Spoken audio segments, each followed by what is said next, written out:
Raymond.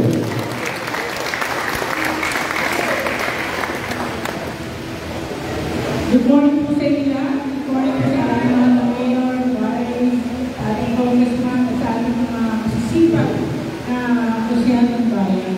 So, tayo po ay magpapasalamat ulit at paulit-ulit dahil sa mga napakagandang proyekto ng city government. Kung napansin natin, ang plan po niya, hindi lang po area, sulit hanggang sa M. Manalo. So, dalawang side. Hindi yung isang side lang, hindi dalawang side, left and right, hanggang M. Manalo. So, alam niyo ba, naging bantay din tayo sa paghahabang ginagawa yan. Kasi meron tayo na natuwa naman ako meron isang traktor hindi nagagalit sa akin. Kasi isa sa text ako sabi ko, parang yung mga tao nyo, alas-alas na lang wala na. Ang concern naman daw kayo, yung nakuha naman yung traktor, di ba? Tapos meron pa yung isa kong nakita, sabi ko, bakit ba tinatakpan mo ganyan para hindi naman nakikita hinuhumay? Kasi drainage ang nakalagay sa akin, tapos hindi pa rin hinuhumay. So, nagpaliwanag ko sa akin na maayos mo yung drainage, so hindi lang sinama yun sa contractor ko. At isa, nakapatay lang yung barangay sa Tomas. Parang kasi ito sa atin. Kasi kung pababayaan natin yan, pagtama, DPWH, di ba? So, dapat bantay. At alam naman natin na para sa barangay sa Tomas at pinaghihirapan ng ating mahal ngayon yung ikagaganda at ikakaayos na lahat pamamaraan at paggawa nyo sa atin. So, dapat tayo makikisa sa paggawa natin. So, salamat po ngayon, salamat bagay, salamat po. At sana po, hindi lang dito matapos kasi maraming mga different. Thank you po. Good morning po. Maraming salamat po. Ayan na. Ngayong umaga rin po ay makapakinggan po natin ang mensahe ng ating Congressman Roman Bowie. Magandang umaga po sa ating lahat. Unang-una, maganda po yung proyekto. Alam niyo, marami ng magandang proyekto. Ang problema, pag na-turnover lang, hindi naman inaalagaan ng barangay, hindi inaalagaan ng buha. Kaya nangyayari sa maintenance, nasasitarin ka agad. Siguro po, dapat pag-uwi na natin yung ating mga ginagawa. Kahit na hindi kinastusan ng barangay yan, kahit hindi kinastusan ng huwa, pero pa rin ng taong bayan ang ginastos niyan. Kaya yung pagbabantay po dyan, dito po, bantayan niyo po ang barangay. Baka kasi ang gawin naman po nila pagkatapos niyo, parang itong building na ito. Sa totoo po, kung hindi rin pinapondohan ng city to, baka wala na. Pero hindi ba dapat tulungan? Dapat ang barangay ay tumutulong rin sa maintenance. Hindi lagi inaasa sa nasyonal o kaya sa syudad. Kasi napakahalaga po niyan eh. Sayang po kung paulit-ulit lang rin po o kaya ganito po, mapapatagal. Nakita lang may konting sira. Hindi agad aayusin. Lalaki po yung sira na yan. Pag lumaki yung sira na yan, yung dating 2 piso lang para ayusin yan, magiging 10 piso yan. End of the day, sino nagbabayad nun? Kayo po. Kayo rin taxpayers talaga nagbabayad nun. Kaya bago tayo tumingin sa iba, tingnan rin po natin yung ating sarili. Inaayos ba po ba natin? Kasi minsan magaling tayo magpunan ng iba. Pero sarili natin, ang dami rin natin pagkukulang ginagawa. Kaya umpisahan na po natin, ayusin natin.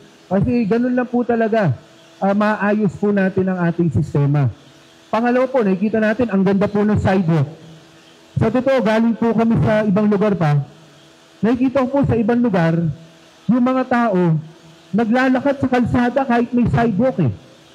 Bakit po sa kalsada naglalakad? May harang yung sidewalk o kaya masyado mataas. Sino in charge doon?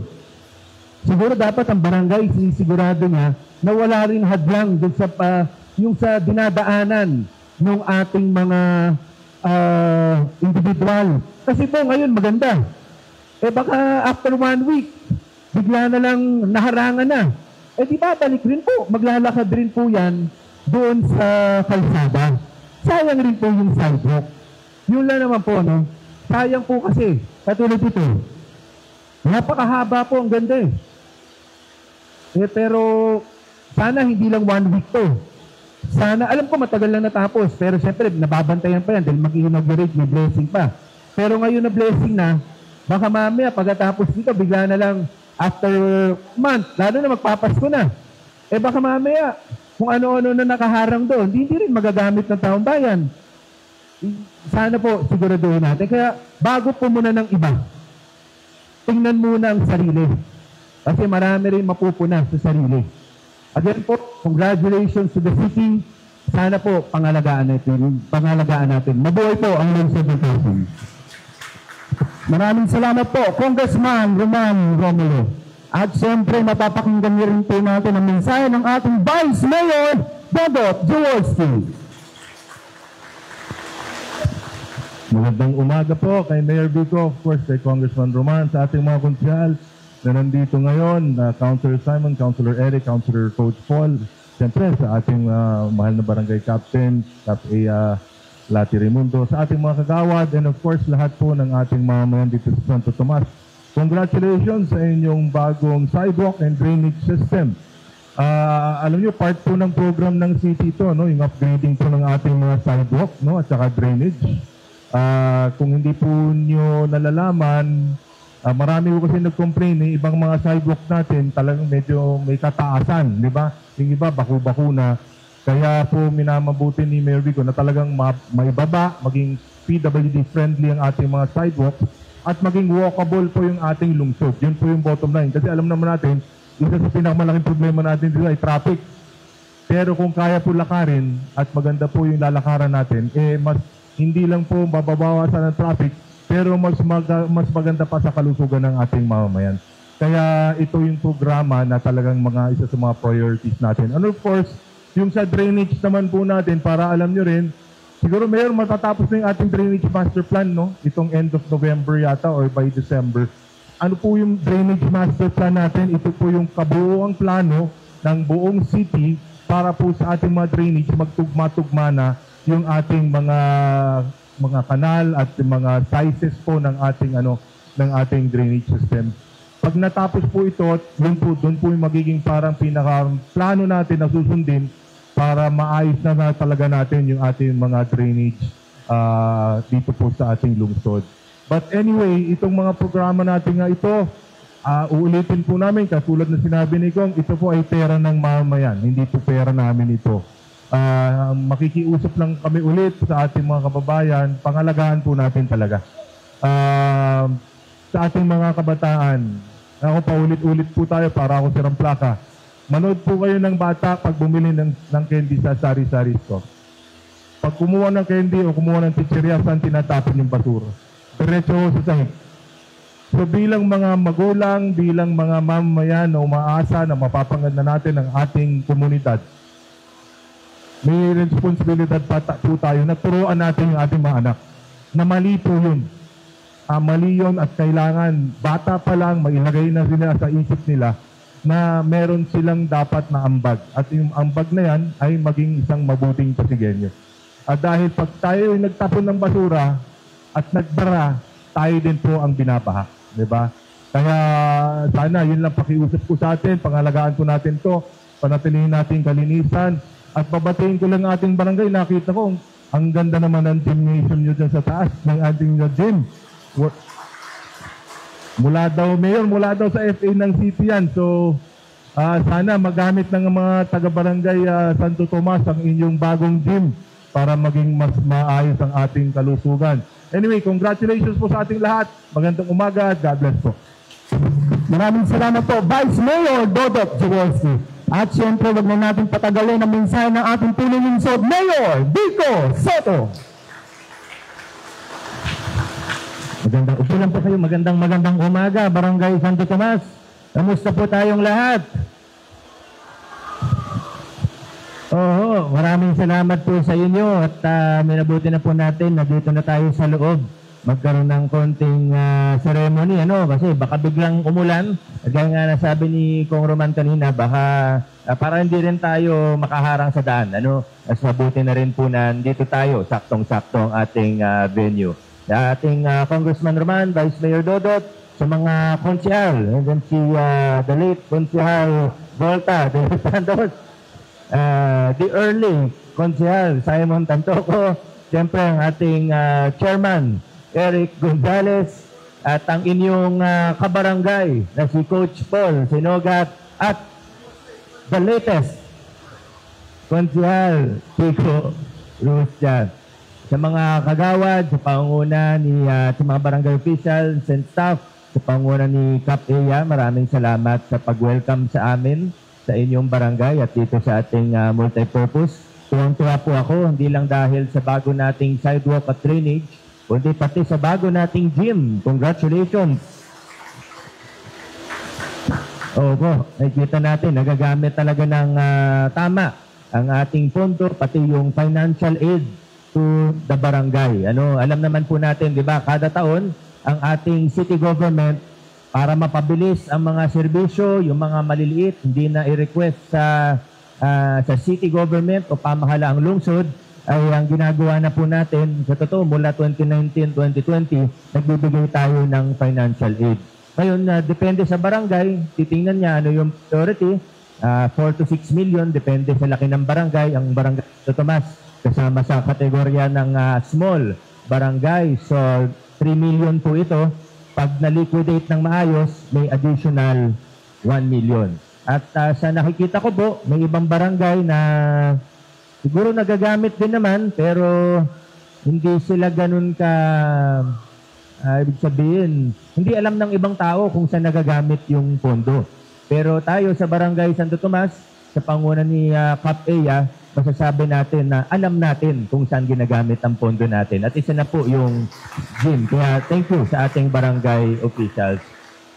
Ngayon, ito naman po ang ating inauguration of sidewalk and drainage system. Alam niyo naman po kung kailan natapos yan. Ngayon lang po ang ating inauguration. Ito po ay E. Angeles mula F. Manalo hanggang MH Del Pilar. Yan po yung kahabaan nito. Nasa 587 meters po ito, pero both sides. So, ang total linear meters natin, mga 1 kilometer, kumbaga, or higit pa. Pero sa haba po nito, alam ko, hindi talaga, alam natin lahat, hindi talaga ideal yung mga daanan natin, yung mga kalsada at bangketa natin sa Pasig, talagang lalo na sa side na ito, medyo masikip po talaga. Kaya kailangan i-maximize natin kung ano yung meron tayo. At yan yung sinusubukan natin gawin sa pamamagitan ng mga proyekto katulad nito. Kaya ito po, para sa kaalaman ng lahat, ang contract amount po natin dito ay nasa 7.8 million. Pag sinukat po ninyo yan, tinignan nyo po kung ano talaga yung ginawa, makikita nyo po, sulit na sulit ang pondo ng lungsod ng Pasig sa mga pinapagawa po natin. Nakwento ko naman sa inyo na dati kung ano yung mga pagbabagong ginawa natin sa mga proseso, kaya sigurado tayo dun sa mga pinapagawa natin. Pero magpapasalamat din po ako sa ating mga mamamayan na aktibong tumutulong. Barangay officials, sa ating kapitana, kagawad, at pati sa ating mga HOA. Dahil sa totoo, pati sa pagpapagawa, kailangan talaga ng tulong. Kailangan talaga magtulungan tayo. Pati sa pagmamonitor ng mga pinapagawa natin. Diba? Saan man nanggaling yung pondo? Nanggaling man yan sa nasyonal, sa lungsod, sa barangay. Pare-pareho naman yan pondo natin. Hindi naman importante kung saan nanggaling. Importante, pondo natin ito, proyekto natin ito bilang mga mamamayan at bilang mga taxpayers. Kaya importante din na nagtutulungan tayo sa monitoring. Monitoring ng pagpapagawa, monitoring na at tulungan para sa maintenance at lahat ng iba pa.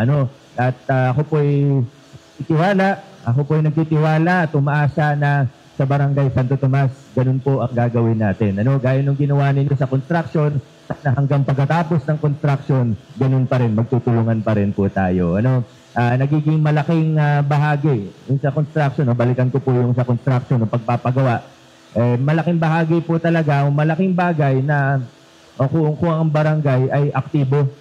Pag sa ibang lugar, pagka wala, antayin lang nila kung ano yung mangyari, antayin lang kung matapos o hindi, kung substandard ba yan o tamang kalidad, yun natin kung ano mangyari. Pero kung aktibo ang barangay, aktibo ang HOA, hindi naman para maghanap ng mali pero para lang makasiguro yun na nagagamit sa maayos ang ating pondo. Pag na-develop natin yung ganyan klaseng kultura at pagtutulungan sa lungsod ng Pasig, mas makakasiguro tayo sa mga proyekto ng pamahalaan. At muli po, hindi magtatapos dapat sa construction hanggang sa maintenance, hanggang sa paglilinis, diba? At lahat ng iba pa. At muli po, ako yung nagtitiwala at umaasa na sa Barangay Santo Tomas, ganun po ang ginagawa natin. Kaya maraming salamat din sa inyo, sa inyong tulong sa mga proyekto natin. Hindi naman po ito yung huling proyekto natin sa Santo Tomas.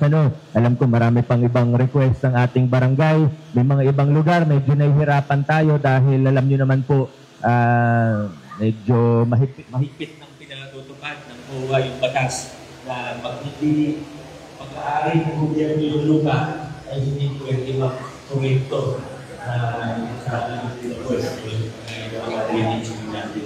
Pag mga standby, kung kumakain po sila kasi hindi na lang po tama, pero yung sinasabi natin, siyempre, kung nagsabi susunod tayo, pagka mga dry standby daw, kung sindot daw nila yan, as upapol, ibig sabihin, may problema, pwede daw tanggalin. Ang drainage daw, hindi pwede. Kaya medyo nakakaproblema tayo sa ibang lugar. Bihilin naman ako ng tulong sa kapitan natin kasi may ibang titulo nakapangalan sa pagkawala diba?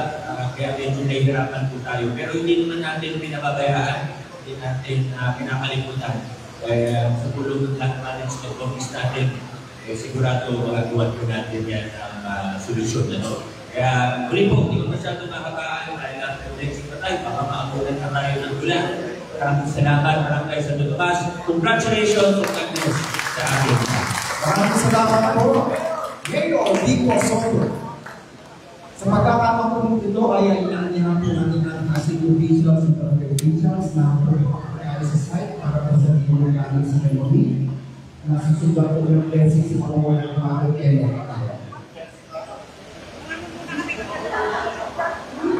At ayan nga po, pupunta naman tayo ngayon doon sa ribbon cutting kung saan nga pasisinayaan nga yung sidewalk na i-inaugurate ngayon.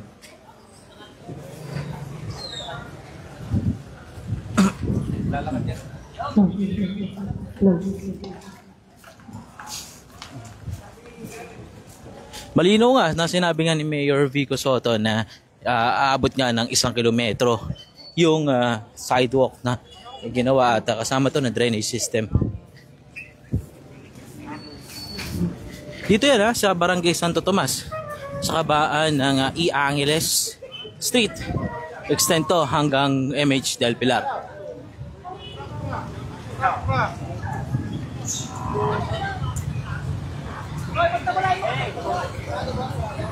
Estimo yan.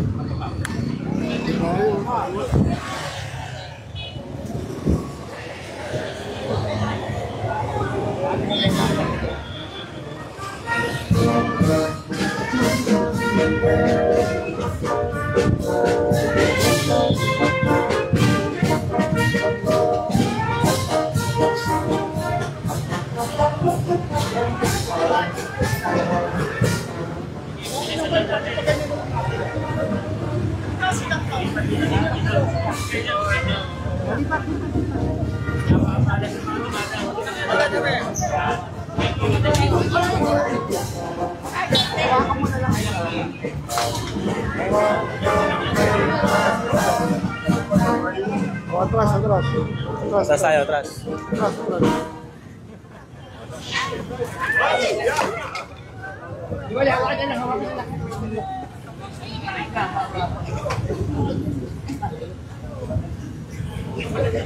Hawakan na lang po sa kapila. Hawakan na lang, hawakan na lang. Dito na po tayo. Balik naman naman. Nandiyan po si Ana, kasama po si Mayor Vice Mayor. Tayo, tabi. Tayo sa tabi. Sa tabi tayo. Tabi po tayo sa tabi.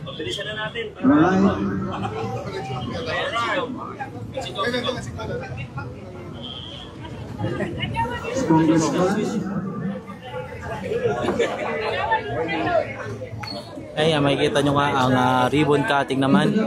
Ribbon cutting ceremony na pinangunahan niya ni Mayor Vico Sotto. Alright, at the count of 3. 1, 2, 3. Congratulations! Ay, ito nga. Diyan nga natatapos ang ribbon cutting ceremony. At yun naman babasbasa naman para sa blessing naman. Sumainyo ang Panginoon. Ang mabuting balita ng Panginoon ay kay Santiago. Sinabi ni Jesus sa kanyang mga alagad, ako ang daan, ang katotohanan at ang buhay. Walang makapunta sa Ama, kundi sa mga magitan ko. Kung ako'y kilala ninyo, kilala ninyo ang aking Ama. Mula ngayon ay kilala ninyo siya, ninyong nakita. Ang mabuting balita ng Panginoon.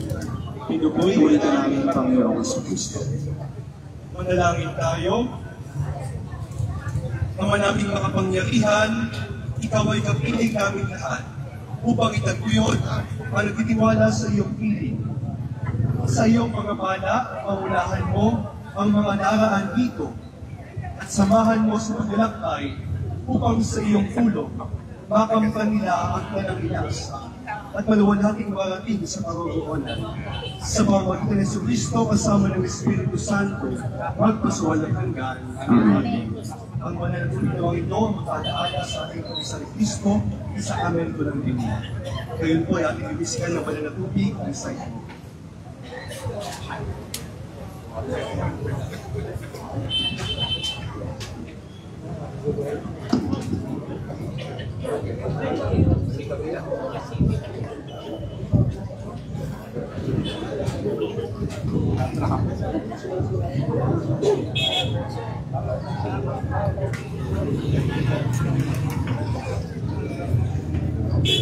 At nakikita nyo nga ninyo ang pagbebendisyon ng sidewalk at improvement ng drainage system. Nandito nga si Mayor Vico Sotto, Congressman Roman Romulo, nandito rin si Vice Mayor Doro Jaworski at ang mga konsehal ng 1st District. Dito si Konsehal Kiko Rusya, Konsehal Coach Paul Senogat, ito si Konsehal Bolta at si Konsehal Simon Tantoco. Nandito rin si Konsehal Eric Gonzalez. Morning po, Konsi. Morning.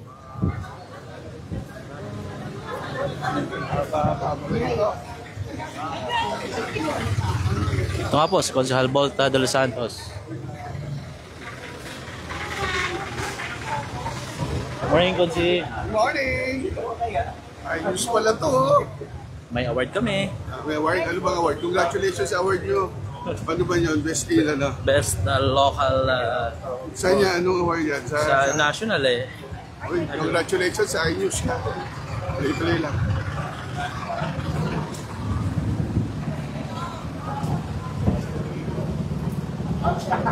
At dito nga nagtatapos ang ating live coverage ng inauguration ng sidewalk at drainage system. Ako si Monche para sa latest sa Kayens Pasig, Balita Buhay Pasigueño.